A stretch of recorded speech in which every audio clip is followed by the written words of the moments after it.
Guys మీరు ఒక బడ్జెట్‌లో బెస్ట్ మొబైల్ కోసం ఎదురు చూస్తున్నట్టయితే మీకు ఇన్ఫినిక్స్ నుంచి ఇన్ఫినిక్స్ స్మార్ట్ 9 మొబైల్ అయితే లాంచ్ అయింది. ఈ మొబైల్ స్పెషల్ ఏమంటే మనకి ఒకటి బ్యాటరీ బ్యాకప్ అని చెప్పొచ్చు. అలాగే డిస్‌ప్లే అనమాట. డిస్‌ప్లే మనకి ఫుల్ హెచ్‌డీలో సపోర్ట్ చేస్తదనమాట విత్ హై రిజల్యూషన్‌లో. IP54 వాటర్ రేటింగ్ ఉంటది ఇందులో మీకు. అంటే డస్ట్ ప్రూఫ్ ఇలాంటి వాటికైతే సర్వే అవ్వగలదు. ఇంకోటేమంటే మనకి స్టీరియో స్పీకర్స్ అనమాట. మనకి బడ్జెట్ మొబైల్స్ ఎక్కడ స్టీరియో స్పీకర్స్ అయితే రావు. బట్ మనకి ఈ మొబైల్ అయితే ఉన్నాయన్నమాట. ఓవరాల్‌గా ఈ మొబైల్‌కి స్పెసిఫికేషన్స్ బడ్జెట్‌లో కొంచెం బెటర్ అని చెప్పొచ్చనమాట.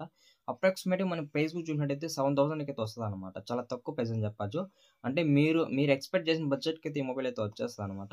ఇక మనం ఓవరాల్‌గా ఈ మొబైల్ ఇన్ డెప్త్ రివ్యూ అయితే తెలుసుకుందాం అనమాట. కాబట్టి వీడియోని ఎవరు స్కిప్ చేయొద్దండి గైస్. అలాగే నా చిన్న రిక్వెస్ట్ మన ఛానల్ ఎవరైనా కొత్తగా విజిట్ చేస్తుంటే ఒక లైక్ అండ్ సబ్స్క్రైబ్ అయితే కొట్టండి గైస్.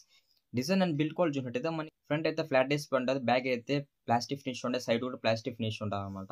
ఇందులో మనకి స్టీరియో స్పీకర్స్ రాబోతుంది. IP54 వాటర్ రేటింగ్ ఉందని చెప్పొచ్చు. అంటే డస్ట్ ప్రూఫ్ ఇలాంటి వాటికైతే సర్వే అవ్వగలదు. మనకి ఇది వెయిట్ చూసినట్టయితే 188 గ్రామ్స్ అయితే చెప్తున్నారనమాట. కొంచెం లైట్ వెయిట్ ఉన్న ఫీలింగ్ అయితే కలుగుతదనమాట. సైడ్ మోటార్ ఫింగర్ ప్రింట్ ఉంటదనమాట. మనకి బడ్జెట్ మొబైల్స్ కి ఫింగర్ ప్రింట్ చాలా మొబైల్స్ కి ఇది ఇవ్వడు. బట్ మనకి ఇక్కడ సైడ్ మోటార్ ఇచ్చారంటే కొంచెం బెటర్ అని చెప్పొచ్చు. మీరు డిజైన్ గమనించినట్టయితే మీకు ఐఫోన్ ఫీలింగ్ అయితే కలుగుతుంది అనమాట. ఇక మనం డిస్ప్లే విషయానికి వచ్చినట్టయితే ఇది మనకి 6.7 ఇంచెస్ IPS LCD డిస్ప్లే రాబోతుంది. ఇందులో మనకి full HD plus resolution support చేస్తుంది అనమాట.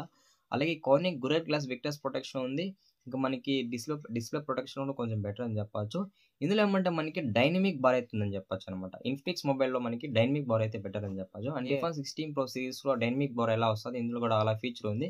అంటే ఒక ఐఫోన్ ఫీలింగ్ అయితే కలుగుతుంది అనమాట డైనమిక్ బార్ విషయంలో. ఇందులో మనకి 90 హెర్ట్జ్ అయితే రిఫ్రెష్ రేట్ ఉంది. అలాగే 500 నిట్స్ అయితే పీక్ బ్రైట్నెస్ ఉందని చెప్పొచ్చు అనమాట. బ్రైట్నెస్ కొంచెం తక్కువ అనుకోండి. ఇండోర్ లో కొంచెం బెటర్ ఫీలింగ్ ఉంటుంది. అవుట్డోర్ లో మీకు అంతగా ఉండదు అనమాట. ఓవరాల్ గా ఆల్వేస్ ఆన్ డిస్ప్లే ఫీచర్ ఉందని చెప్పొచ్చు. ఇందులో మనకి L1 సపోర్ట్ ఉంది. అమెజాన్ ప్రైమ్ వీడియో, నెట్ఫ్లిక్స్ ఇవన్నీ కూడా HD క్వాలిటీలు చూడొచ్చు అనమాట. ఫుల్ హెచ్డీ అయితే సపోర్ట్ చేయదు. ఇక మనం మాట్లాడుకోవాల్సిన ప్రాసెసర్ అనమాట. ఇది మనకి MediaTek Helio G50 అనే ప్రాసెసర్ మీద రాబోతుంది. ఇది మనకి ఆక్టోకోర్ ప్రాసెసర్ అనమాట. ఒక రకంగా ఈ ప్రాసెసర్ కొంచెం బెటర్ అనమాట. అంటే మిడ్ రేంజ్ గేమ్స్ అయితే ఇది బెటర్ గా హ్యాండిల్ చేయగలదు. XOS 14 తోటి రాబోతుంది అనమాట.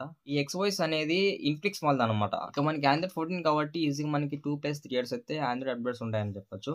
ఇంకా మనం ర్యామ్ స్టోరేజ్ విషయం చూసినట్టయితే ఇందులో మనకి 3GB ర్యామ్ ఉంటుంది. 64GB ర్యామ్ ఉంటుంది అనమాట. ఇది బేస్ వేరియంట్. సెకండ్ వేరియంట్ చూసినట్టయితే 4GB ర్యామ్ ఉంటుంది. 128GB ఇంటర్నల్ స్టోరేజ్ ఉంటుంది అనమాట. ఇది 2 వేరియంట్స్ చూసినట్టయితే. అలాగే మీరు మైక్రో SD కార్డ్ పెట్టుకొని స్టోరేజ్ అయితే ఎక్స్పాండ్ చేసుకోవచ్చు అనమాట. ఇక మనం కెమెరా విషయానికి వచ్చినట్టయితే ఇది మనకి డబుల్ కెమెరా సెటప్ ఉంటుంది అనమాట. ఒక ఫ్లాష్ ఉంటుంది. మనకి ఇక్కడ మెయిన్ కెమెరా చూసినట్టయితే 13 MP ఇచ్చారు. ఇందులో మనకి 1.9 అయితే అపేచర్ ఉంటుంది. ఇందులో మనకి ఆటో ఫోకస్ ఉంటుంది అనమాట. అంటే ఒక ఆబ్జెక్టివ్ ని ఫోకస్ చేసేటప్పుడు మీరు క్లిక్ చేయని అవసరం అయితే ఉండదు. ఇందులో మీకు ఆటో ఫోకస్ అనేది చేస్తుంది అనమాట. అలాగే మనకి రేర్ కెమెరా యూజ్ చేసి 1080p 30 fps అయితే వీడియో రికార్డ్ చేయొచ్చు అనమాట. అక్కడ కూడా మనకి బెస్ట్ వీడియో క్వాలిటీ అయితే ఉంటుంది. మన ఫ్రంట్ కెమెరా చూసినట్టయితే 8 MP ఇచ్చారనమాట. 8 MP అంటే కొంచెం ఫొటోస్ చాలా తక్కువ వస్తుందని చెప్పొచ్చు అనమాట. మీరు ఎక్స్పెక్ట్ చేసిన అంత హైపర్ డూపర్ అయితే ఉండవు. చాలా లో ఉంటాయి అనమాట. మనం బ్యాటరీ విషయానికి వచ్చినట్టయితే ఇందులో మనకి 5000 mAh బ్యాటరీ పెట్టారు. మనకి 6000 పెట్టింటే కొంచెం బాగుండేది. ఎందుకంటే బడ్జెట్ రేంజ్ కదా.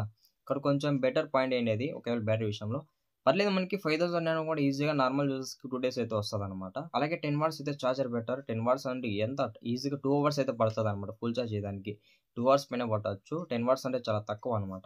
మనం సెన్సార్ విషయానికి వచ్చినట్టయితే ఇందులో మనకి యాక్సిలరోమీటర్ ఉంది, గైర్ ఉంది, కంపాస్ ఉంది, ప్రాక్సిమేట్ ఉంది. ఇవన్నీ అయితే ఉన్నాయన్నమాట. సెన్సార్స్ అయితే మనకి ఎక్కడైతే స్కిప్ చేయలేదు.